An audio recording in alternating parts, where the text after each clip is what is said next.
merawat penyakit-penyakit hati serta mendidik jiwa, mentarbiah jiwa dan membersihkannya daripada sifat-sifat tercela. Firman Allah, qad aflaha man zakkaha wa qad khaba man dassaha. Sesungguhnya berjayalah orang yang menyucikan jiwanya dan rugilah orang yang mengotorinya. Imam Al-Ghazali menjelaskan dalam kitab Ihya Ulumuddin bahwa penyakit hati lebih berbahaya daripada penyakit badan. Kerana penyakit badan hanya merosakkan kehidupan dunia, sedangkan penyakit hati merosakkan kehidupan akhirat. Kita nak rosakkan kehidupan dunia ke rosakkan kehidupan akhirat?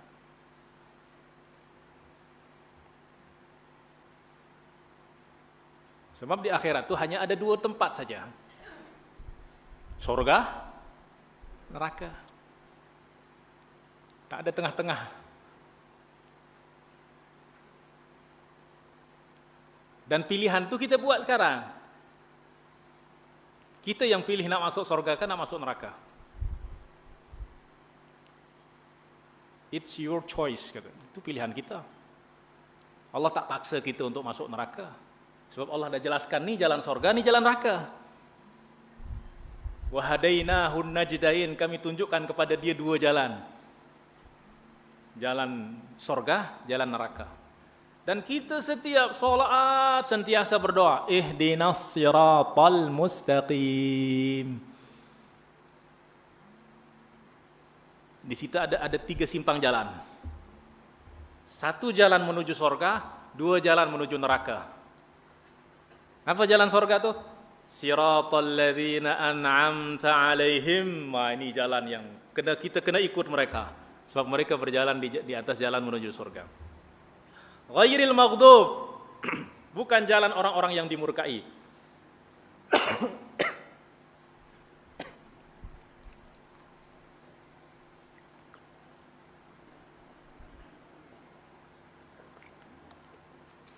Dan bukan pula jalan orang-orang yang dhalin. Tiga jalan sana. Tiga simpang jalan. Salah kita pilih jalan, nampak jalan yang maghdub ni memang nampak macam highway, tol. Jalan orang-orang yang beriman ni nampak, orang-orang ni terkadang nampak banyak rintangan, banyak duri, banyak. Jarang orang tersesat ni, Masya Allah, menarik. Itulah sebab kita memohon supaya Allah bagi tunjuk hati kita. Jangan salah pilih. Sehingga semua Al-Quran tu tujuan dia hanya jelaskan tiga jalan tu. Dalam surat Al-Baqarah, kita masuk surat Al-Baqarah, di sana dijelaskan tiga jalan tu. Siapa jalan yang pertama?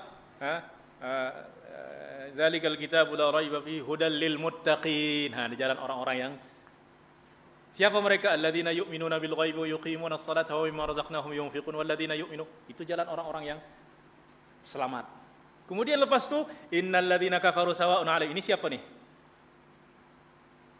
Orang-orang yang sesat nih. Innal ladzina kafaru sawa'un 'alaihim anzartahum am lam tudhirhum. Diperlihatkan kita jalan orang-orang yang tersesat. Orang yang tertutup jalan, dia tak tahu jalan.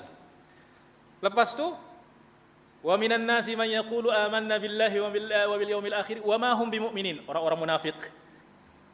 Orang munafik ni bukan sekadar kafir saja, bahkan lebih daripada itu. Mereka ni adalah orang-orang yang dimurkai oleh Allah. Tiga jalan tu jelas. Dalam kehidupan kita ni semua ada tu tiga benda tu.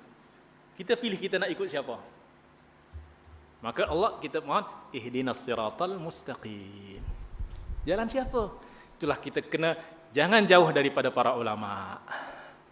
Siratal ladzina an'amta alaihim ghairil maghdubi alaihim waladhdallin. Ya. Nah, maka Imam Ghazali kata bahawa penyakit hati itu lebih berbahaya daripada penyakit badan. Karena penyakit badan itu kalaupun rosak kehidupan dunia. Tapi kalau sudah sakit hati, penyakit hati bukan sakit hati ya. Penyakit hati dia merosakkan kehidupan akhirat.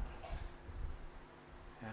Nah, itulah sebab bertasawuf dengan makna ini menurut Imam Al-Ghazali hukumnya ialah fardhu ain. Kerana tidak ada seorang pun yang tidak terlepas daripada kecacatan atau penyakit hati. Kecuali para nabi itu yang memang Allah dah pilih mereka sebagai percontohan. Memang dah diciptakan macam itu untuk jadi contoh kita, jadi teladan kita. sehingga mereka terbebas daripada penyakit-penyakit hati. Berkata Abul Hasan Asy-Syadzili, sesiapa yang tidak mendalami ilmu kami ini, tasawuf, nescaya dia mati dalam keadaan terus-menerus melakukan dosa-dosa besar. Maknanya tanpa dia sedar. Kerana masalah dia nanti dalam hadis Imam Muslim, orang yang pertama api neraka tu dinyalakan, dihidupkan untuk dia tu siapa? Bukan orang-orang penyembah berhala ternyata. Para penghafal Quran, para ulama, orang yang mati syahid, orang yang bersedekah. Maknanya apa? Mereka ni adalah orang-orang yang diberi kemuliaan oleh Allah, tapi dia gunakan untuk selain Allah. Itulah sebab Allah murka lebih kepada murka dia yang tak diberikan nikmat kepada yang tak diberikan nikmat tu.